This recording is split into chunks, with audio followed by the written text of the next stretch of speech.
नमस्कार दोस्तों, मैं जिस सबका स्वागत करता हूँ शाह एजुकेशन के ऑफिशियल यूट्यूब चैनल पे, जिसमें आज हम करंट अफेयर के इम्पोर्टेंट टॉपिक्स के ऊपर बात करने वाले हैं जो कि आपके हर एग्जाम के लिए महत्वपूर्ण है। तो आज आप इस वीडियो को पूरा देखिएगा और चैनल पे पहली बार आए हुए हैं तो चैनल को सब्सक्राइब कीजिएगा, बेल आइकन को दबाइएगा, जिससे कि हमारे चैनल पर आने वाली सभी वीडियो की नोटिफिकेशन आपको सबसे पहले मिले। तो चलिए दोस्तों, वीडियो को शुरू करते हैं। तो पहला क्वेश्चन आपके सामने है दोस्तों, निम्नलिखित में से किस नदी का उद्गम भारत के बाहर है?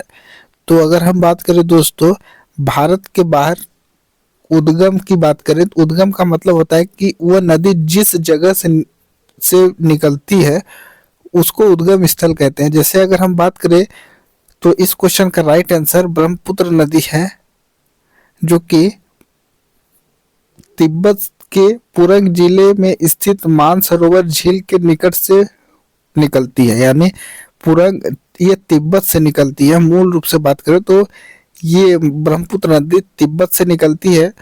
तिब्बत में जो मानसरोवर झील है उसके पास से निकलती है और ये भारत में जो अरुणाचल प्रदेश से होकर तिब्बत से निकलती है, अरुणाचल प्रदेश के रास्ते ये बांग्लादेश में जाकर मिलती है और बांग्लादेश में ये जमुना नदी के नाम से जानी जाती है।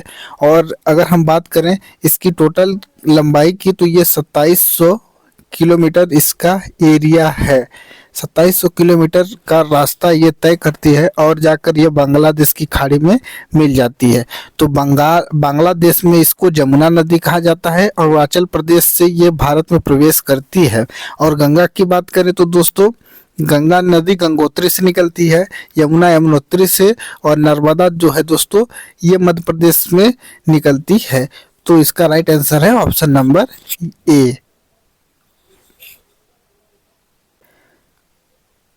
उसके बाद क्वेश्चन नंबर 2 दोस्तों, इग्लू क्या है? इग्लू की अगर हम बात करें तो इग्लू एक बर्फ का घर होता है, बर्फ का घर होता है। यानी ऑप्शन नंबर सी इसका राइट आंसर है। गुंबद के आकार का एक घर या झोपड़ी जो कठोर बर्फ की सिल्ली से बनाया जाता है, जिसमें एस्किमो रहते हैं। तो ऑप्शन नंबर जो सी है इसका राइट आंसर है। तो इग्लू की अगर हम बात करें तो इग्लू को आप साधारण सिंपल भाषा में कह सकते हैं कि बर्फ की सिल्ली से बना हुआ घर होता है।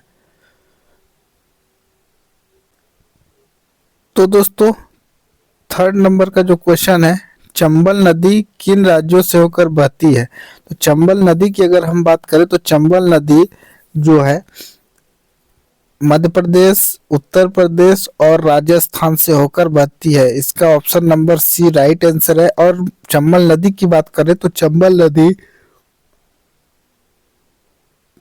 965 किलोमीटर का एरिया कवर करती है, यानी 965 किलोमीटर लंबी है और यह मध्य प्रदेश, राजस्थान और उत्तर प्रदेश में होकर बहती है। तो ऑप्शन नंबर सी इस क्वेश्चन का राइट आंसर है। उसके बाद अगला क्वेश्चन है दोस्तों, जिसमें स्वतंत्रता के बाद रियासतों का एकीकरण में सबसे महत्वपूर्ण भूमिका किसके द्वारा निभाई गई? तो अगर हम बात करें दोस्तों, जब भारत स्वतंत्र हुआ यानी स्वतंत्रता जब भारत को मिली तो भारत में जो सभी रियासतें हुआ करती थी उनको मिलाकर भारत आज एक देश बना है। उस समय उन सभी रियासतों को भारत में विलय करने के लिए सरदार वल्लभ भाई पटेल को ये जिम्मा सौंपा गया था और सरदार वल्लभ भाई पटेल ने बखूबी से उस जिम्मे को निभाया और भारत में जितनी भी रियासतें हैं उन सभी को मिलाकर के भारत का निर्माण किया। अब सरदार वल्लभ भाई पटेल की बात करें तो ये भारत के पहले डिप्टी प्राइम मिनिस्टर यानी उप प्रधानमंत्री एवं गृह मंत्री थे। यानी भारत के ये पहले उप प्रधानमंत्री एवं गृह मंत्री थे। उसके बाद अगला क्वेश्चन है दोस्तों, चरकुला नृत्य से संबंधित है। तो चरकुला नृत्य की अगर हम बात करें तो ये दोस्तों चरकुला नृत्य उत्तर प्रदेश का एक प्रमुख नृत्य है और उत्तर प्रदेश के ये ब्रज क्षेत्र से संबंधित है। यानी ये उत्तर प्रदेश के ब्रज क्षेत्र में इस नृत्य का ज्यादा प्रयोग किया जाता है। तो ऑप्शन नंबर सी इसका राइट आंसर है।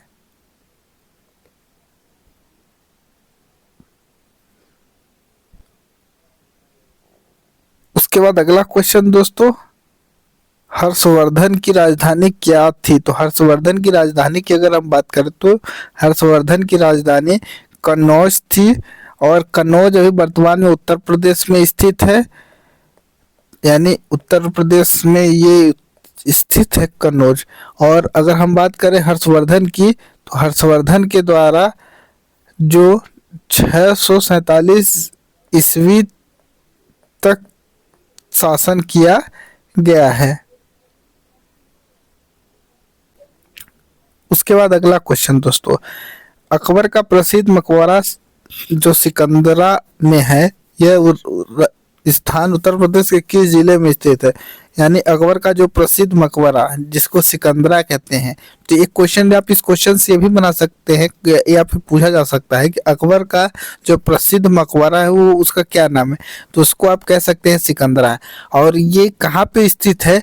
तो ये उत्तर प्रदेश में स्थित है। उत्तर प्रदेश किस जिले में स्थित है? तो इसका राइट आंसर है आगरा। तो इस क्वेश्चन से आप लगभग 3 क्वेश्चन समझ गए होंगे। पहला क्वेश्चन, अकबर का प्रसिद्ध मकबरा का क्या नाम है? तो उसको सिकंदरा कहते हैं। अकबर का जो मकबरा है जिसका नाम सिकंदरा है, ये किस राज्य में स्थित है? तो इसको आप उत्तर प्रदेश कह सकते हैं। और अगर पूछ दे कि उत्तर प्रदेश के किस जिले में स्थित है, तो आगरा में स्थित है। उसके बाद अगला क्वेश्चन दोस्तों, उत्तर प्रदेश के किस जिले में न्यूनतम अनुसूचित जनजाति है? तो इसका राइट आंसर है चित्रकूट में न्यूनतम अनुसूचित जनजाति के लोग रहते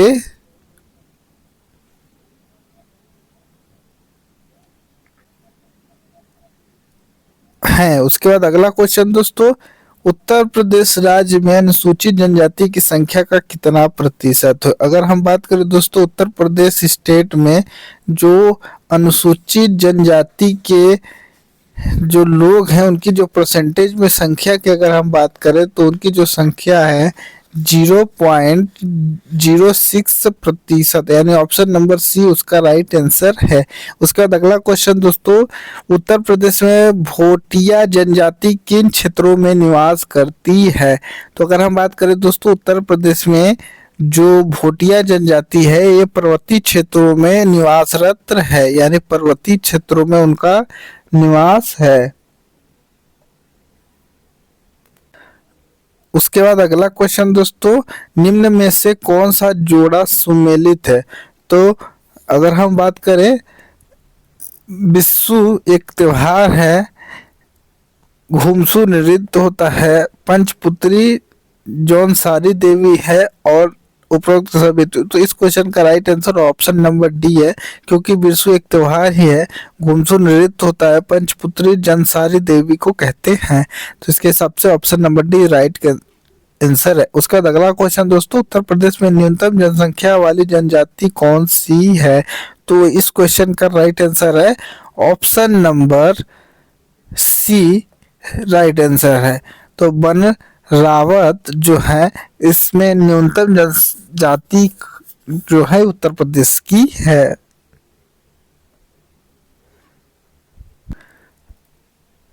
उसके बाद अगला क्वेश्चन, अशोक का 14वां बृहद शिलालेख प्राप्त हुआ था? तो अगर हम बात करें दोस्तों, अशोक का 14वां जो बृहद शिलालेख ये कालसी में प्राप्त हुआ था, यानी ऑप्शन नंबर सी इस क्वेश्चन का राइट आंसर है। उसके बाद अगला क्वेश्चन, उत्तर प्रदेश में ताम्र पाषाण कालीन संस्कृति के साक्ष्य किन जिलों में प्राप्त हुए हैं? तो इस क्वेश्चन का अगर राइट आंसर की बात करें दोस्तों, तो ये मेरठ व सहारनपुर में प्राप्त हुए थे। उसके बाद अगला क्वेश्चन दोस्तों, हाल ही में चीन के शोधार्थी जहाज पर किसने प्रतिबंध लगाया है? तो इस क्वेश्चन का अगर राइट आंसर की हम बात करें दोस्तों, तो श्रीलंका के द्वारा चीन के जो शोधार्थी जहाज था उस पर प्रतिबंध पूर्ण रूप से लगा दिया गया है। उसके बाद दोस्तों अगला क्वेश्चन, हुडो किस राज्य का लोक नृत्य है? तो हुडो की अगर हम बात करें तो ये दोस्तों तमिलनाडु का एक लोक नृत्य है। तो ऑप्शन नंबर डी इसका राइट आंसर है। सॉरी दोस्तों, इसका जो हुडो की अगर हम बात करें तो हुडो गुजरात का लोक नृत्य है, तो ऑप्शन नंबर सी होगा, इसका डी नहीं होगा। तो ऑप्शन नंबर सी इस क्वेश्चन का राइट आंसर है। हुडो दोस्तों ग्रामीण गुजरात के ग्रामीण क्षेत्रों में गाया जाने वाला एक महत्वपूर्ण लोक नृत्य है। तो आई होप दोस्तों वीडियो अच्छी लगी तो लाइक करें, चैनल पे पहली बार आए हुए तो चैनल को सब्सक्राइब जरूर कर लीजिएगा।